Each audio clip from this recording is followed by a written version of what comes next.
세계 최강의 전차 군단이라고 하면은 여러분은 어디가 가장 먼저 떠오르시나요? 아마 밀리터리에 조금이라도 관심이 있으신 분들이라면 10중 8구 전차의 종주국이자 기계공학의 정점 독일을 떠올리실 겁니다. 2차 대전 당시 연합군을 공포의 도가니로 몰아넣었던 티거 전차의 전설부터 현대 전차의 교과서라 불리는 레오파드2 시리즈까지 독일제 무기는 그야말로 전 세계 국방장관들의 로망이자 범접할 수 없는 명품의 영역이었습니다. 자동차에 벤츠와 BMW가 있다면 전차에는 레오파드가 있다라는 말이 있을 정도였으니까요. 성능, 디자인 브랜드 파워까지 무엇 하나 빠지는 게 없었죠.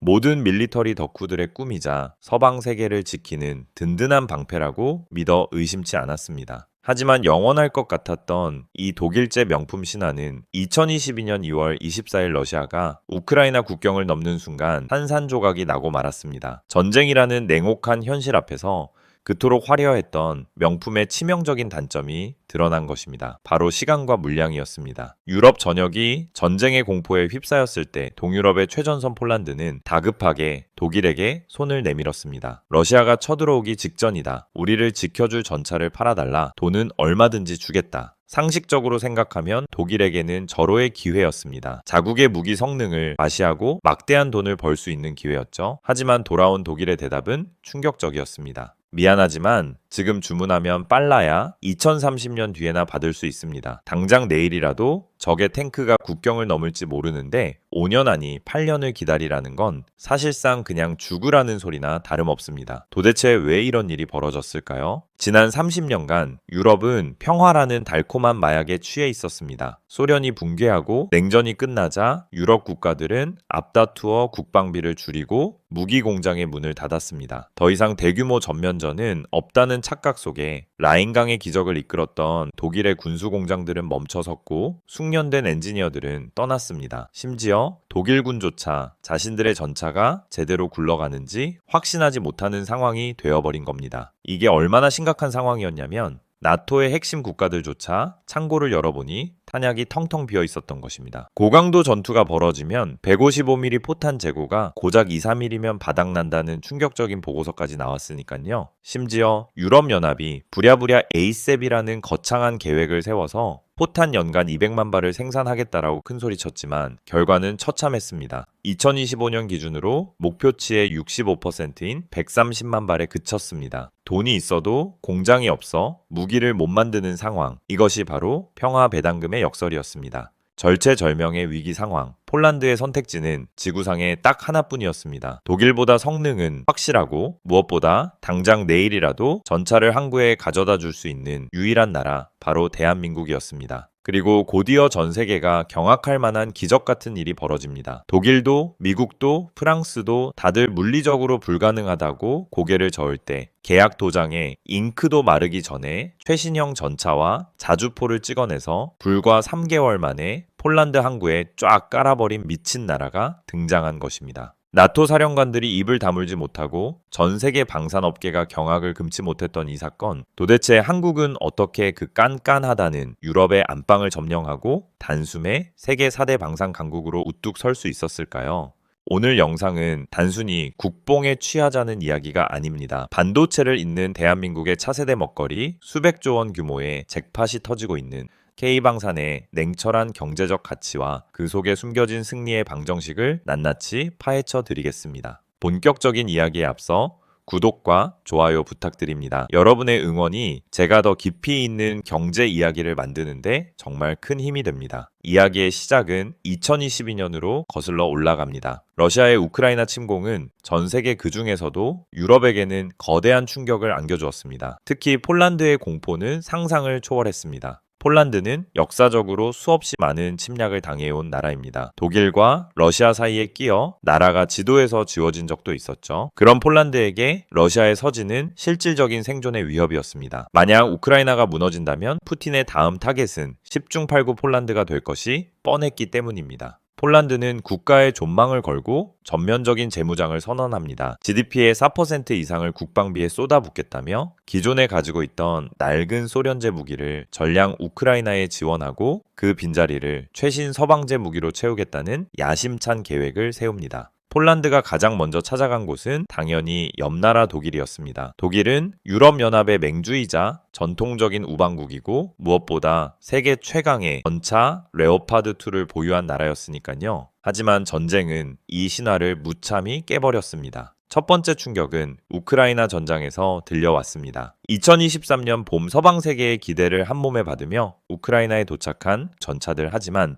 결과는 참혹했습니다. 전장에 투입된 31대 중 무려 18대가 파괴되거나 버려졌습니다. 손실률이 60%에 달했습니다. 독일이 자랑하던 최첨단 복합 장갑도 러시아의 자폭 드론 두세 방에 무기력하게 뚫려버린 것입니다. 측면 장갑의 취약점이 드러나면서 무적의 전차라는 명성은 바닥에 떨어졌습니다. 두 번째 충격은 독일 내부에서 터졌습니다. 2024년 핀란드 훈련에 참가한 독일의 최신의 장갑차 푸마가 집단 고장을 일으킨 사건입니다. 훈련에 참가한 40대 중 무려 18대가 엔진 결함으로 멈춰섰습니다. 불량률이 45%입니다. 전쟁터에 나가는 장갑차 2대 중 1대가 시동도 안 걸리는 고철 덩어리였던 겁니다. 이런 상황에서 독일 방산기업 크라우스 마파이 베그만은 연간 생산 능력이 고작 50대 수준으로 쪼그라들어 있었습니다. 갑작스러운 1000대 규모의 주문을 소화할 능력이 애초에 없던 것입니다. 게다가 정치적인 이유로 수출 승인을 미루는 독일 정부의 태도에 폴란드 시민들은 레오파드2는 박물관으로 보내라는 피켓을 들고 시위를 할 정도였습니다. 안보 공백이 생겨버린 폴란드에게 시간은 곧 생명이었습니다. 그때 폴란드의 레이더망에 포착된 나라가 바로 한국이었습니다. 처음에는 폴란드 내부에서도 반신반의했습니다. 아시아의 작은 나라, 그것도 IT나 잘하는 줄 알았던 나라가 만든 전차가 과연 독일제 명품을 대체할 수 있을까? 하지만 한국이 내민 제안서는 그들의 상식을 완전히 파괴해버렸습니다.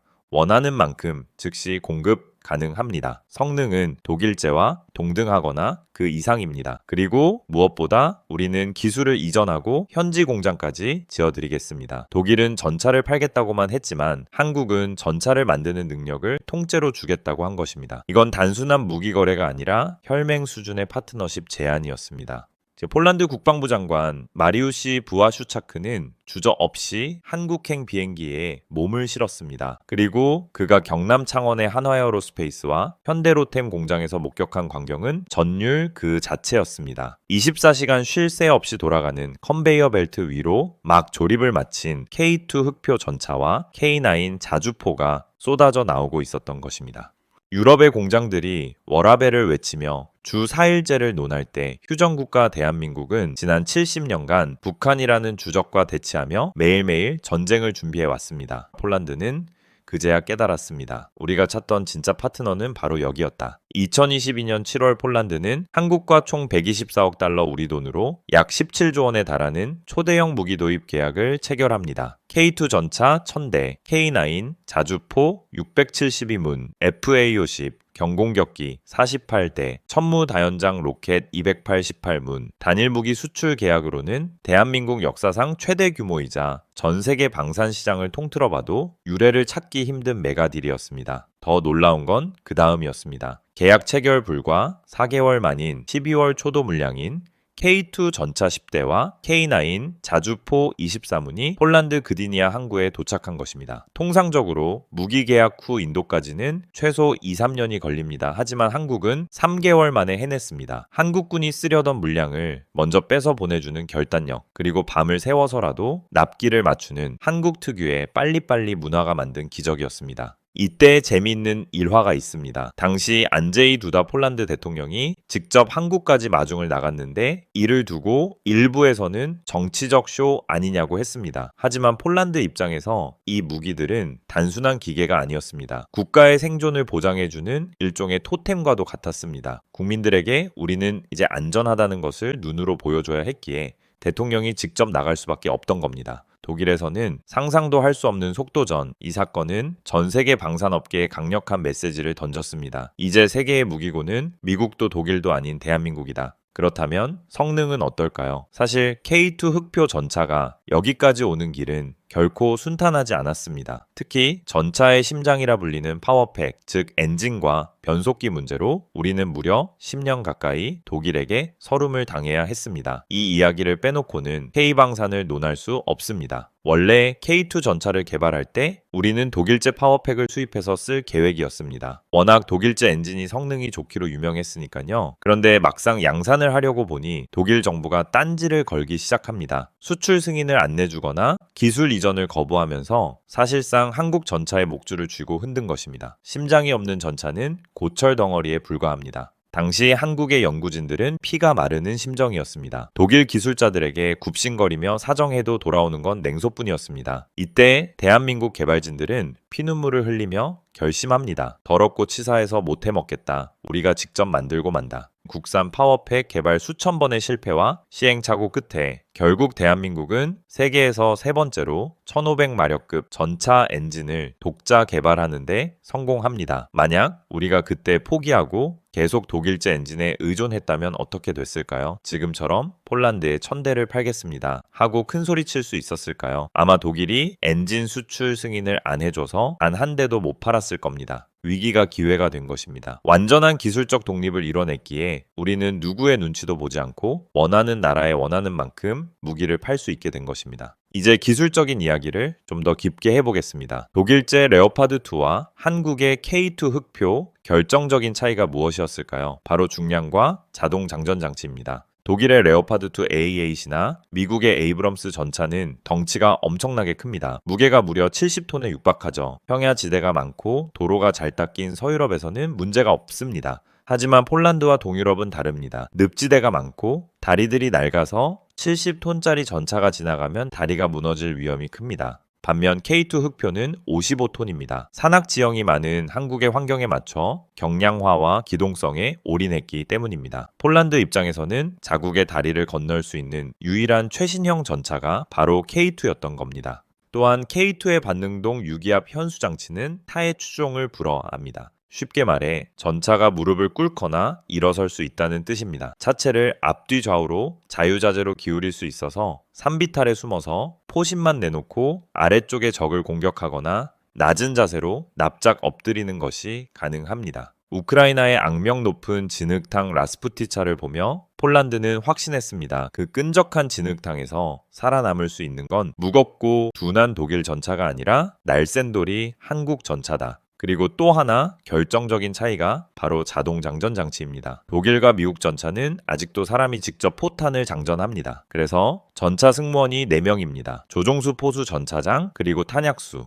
하지만 K2는 기계가 자동으로 포탄을 장전해 줍니다. 그래서 승무원이 3명이면 충분합니다. 인구가 줄어들고 병력 부족에 시달리는 폴란드 입장에서는 운용 인원을 25%나 줄일 수 있다는 건 엄청난 매력이었습니다. 1000대를 운용한다고 치면 1000명의 군인을 아낄 수 있는 거니까요. 이런 디테일한 기술력의 차이가 결국 승부를 가른 것입니다. 여기에 더해 능동 방어 체계와 같은 최첨단 생존 기술, 그리고 목표물을 자동으로 추적하고 타격하는 사격 통제 장치는 세계 최고 수준입니다. K9 자주포는 더 말할 것도 없습니다. 경쟁 모델인 독일의 PZ2000이 한 대에 200억 원이 넘는데 K9은 절반도 안 되는 가격에 동등하거나 더 우수한 실전 능력을 발휘합니다. 특히 TOT 사격 기능은 압권입니다. 포신을 각기 다른 각도로 조절해 연속으로 쏘면 시차를 두고 날아가다가 동시에 목표물에 떨어집니다. 이러니 튀르키예, 폴란드, 인도, 이집트, 호주는 물론이고 나토의 본산인 노르웨이, 핀란드, 에스토니아, 루마니아까지 한국산 자주포를 줄 서서 사가는 것입니다. 노르웨이의 설원, 이집트의 사막, 호주의 황무지, 그리고 폴란드의 평원까지 K9 자주포는 전 세계의 모든 기후와 지형에서 테스트를 통과한 유일한 자주포입니다. 지금 유럽의 동부 전선 지도를 펼쳐놓고 보면 온통 K9으로 도배된 수준입니다. 폴란드 계약에서 우리가 주목해야 할 또 하나의 주인공이 있습니다. 바로 경공격기 FA50입니다. 사람들은 전차와 자주포에만 열광하지만 사실 경제적인 관점에서 진짜 알짜배기는 바로 이 항공기 분야입니다. 폴란드는 러시아제 미그-29 전투기를 쓰고 있었습니다.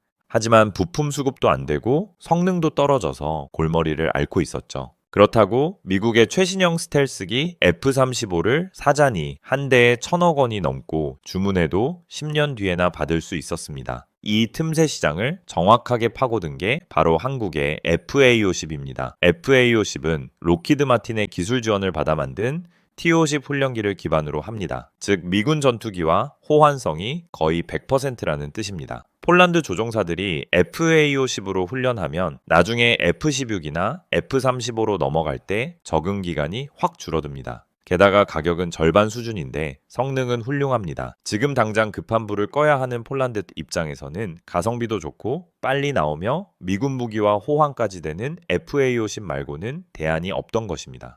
이 계약 덕분에 한국 항공우주는 말레이시아, 필리핀 등 동남아 시장을 넘어 유럽 하늘길까지 열게 되었습니다. 제가 오늘 경제 채널로서 진짜 강조하고 싶은 건 이 수출 대박이 가져올 경제적 파급 효과입니다. 많은 분들이 방산 수출을 그저 물건 팔고 돈 받으면 끝이라고 생각하십니다. 하지만 방산 비즈니스의 진짜 핵심은 판매 그 자체가 아니라 그 뒤에 따라오는 거대한 서비스 시장에 있습니다. 전차나 전투기를 한번 팔면 그걸 운용하기 위한 부품 정비 시스템, 탄약 교육 훈련까지 거대한 패키지로 따라갑니다. 한번 한국 무기 체계를 도입하면은 최소 30년에서 50년 동안은 한국산 부품과 탄약을 계속 써야 한다는 뜻입니다. 커피 머신은 싸게 팝니다. 심지어 공짜로 주기도 하죠. 왜일까요? 기계를 한번 들이면 평생 그 회사의 커피 캡슐을 사 먹어야 하기 때문입니다. 탱크도 똑같습니다. 탱크는 머신이고 포탄과 부품은 영원히 팔리는 캡슐인 셈이죠. 방산이 딱 그렇습니다. 지금 폴란드와 맺은 계약 규모만 수십조 원입니다. 이 계약이 완료되면 폴란드가 갖게 될 전차의 수가 얼마나 되는지 아십니까? 영국, 프랑스, 독일, 이탈리아 이 유럽 4대 강국의 전차를 다 합친 것보다